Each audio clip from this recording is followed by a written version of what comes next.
So, my wife, regarding the earlier video, Happy Veterans Day again, my beloved wife, Buffy, Naomi, said that I would do a whole lot better talking from the heart. So this is me from the heart. Much of what is in my heart is reflected on this uniform right here, which says U.S. Army. I remind myself of something a fellow chaplain said in Afghanistan. He'd say it again and again. He'd say, "It's a privilege to be here." And he just said it very simply. The guy's name was Eric Albertson, great chaplain, Catholic priest, yes, he was. One of the best men I knew. I think of another Catholic priest. I'll go ahead and name him, Matthew Polikowski. If you're out there, Matthew, and you hear this, you guys are the bomb. Yes, you're both Catholic. I'm not becoming Catholic. That said, much of what is in my heart is right here on this uniform.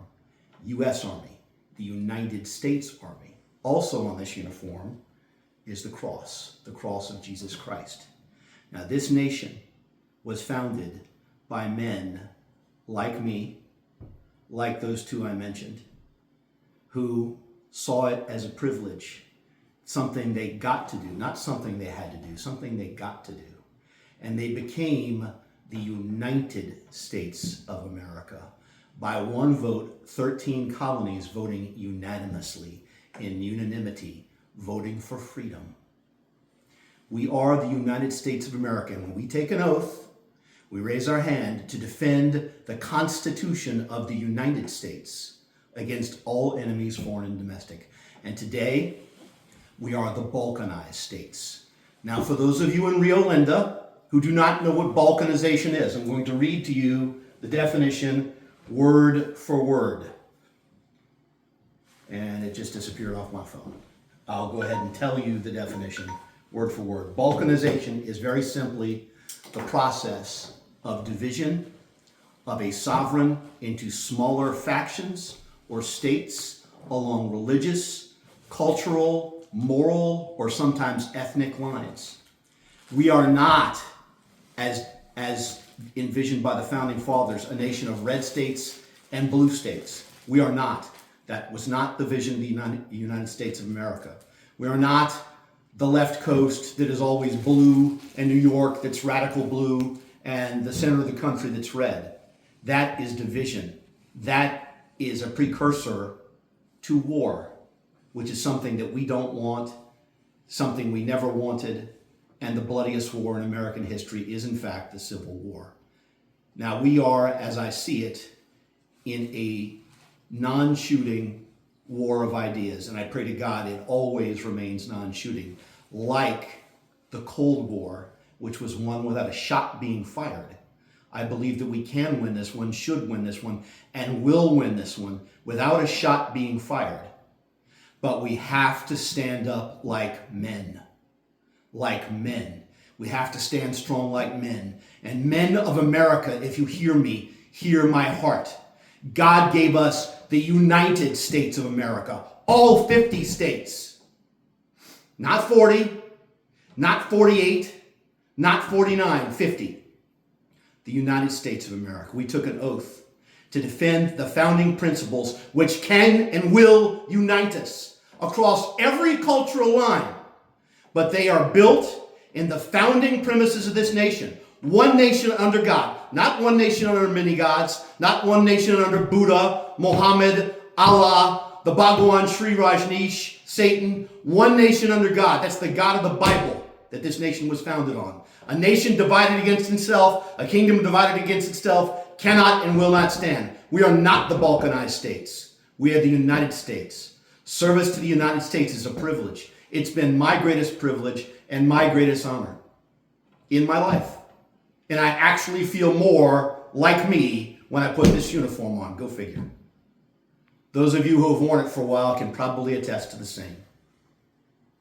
Now, as we stand for these United States, I remind you today of some men many, many years ago, men named Jefferson, Adams, Franklin, Washington, and several others. Patrick Henry comes to mind. Nathan Hale, give me liberty or give me death. They brought together a united nation and another guy named Abraham Lincoln that kept the nation united. But they kept it united along the only premise that produces true unity, and that is the truth of God, which sets us free.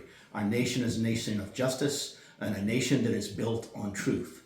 God's truth, the only truth, objective truth, self-evident truths, and inalienable rights given by the Creator. The entire reason governments are instituted among men to secure those God-given rights, that without those rights, you do not have freedom, and that foremost among them is life. The right without you have no other rights even exist. Liberty, the freedom of speech, the freedom of the press, the freedom of conscience, and the pursuit of happiness. Those articulated along with property, self-defense, and several others. God-given rights, the entire reason our nation was grounded and founded in biblical truths. The reason we fight. So when we take an oath to defend the Constitution, as I have several times, and maybe some have you, and I certainly reflected on it, and I'm sure some of you have done the same, it means something. It means that we stand for a cause greater than ourselves. And that cause is the cause of freedom. We say we fight for freedom. What is that? I fight for freedom. What does that mean? Our forebears knew exactly what it meant. That freedom was not some sort of empty licentiousness that you just claimed at the end of the day because you could. That freedom, American freedom, was based upon the fear of God and the respect for law and the acknowledgement of our moral identity before God and our moral capacity as human beings. That without such acknowledgments, without meeting the sacrifices, duties, and obligations requisite to true freedom, we could never claim any of its blessings, benefits, and privileges. That true freedom put God as the giver of every good and perfect gift. Now, we still have freedom in this nation, and we will have freedom in this nation so long as we are the United States of America. So I ask you to stand with me, lock arms with me in the Spirit, that we might remain the United States of America. God bless you. May the Spirit of the Lord be upon you and your families. May His miracle power work in you and about you. And may freedom be in your hearts and in your minds and in your souls. And may you walk lightly and happily this day. Happy Veterans Day to you all. God bless you, and God bless America.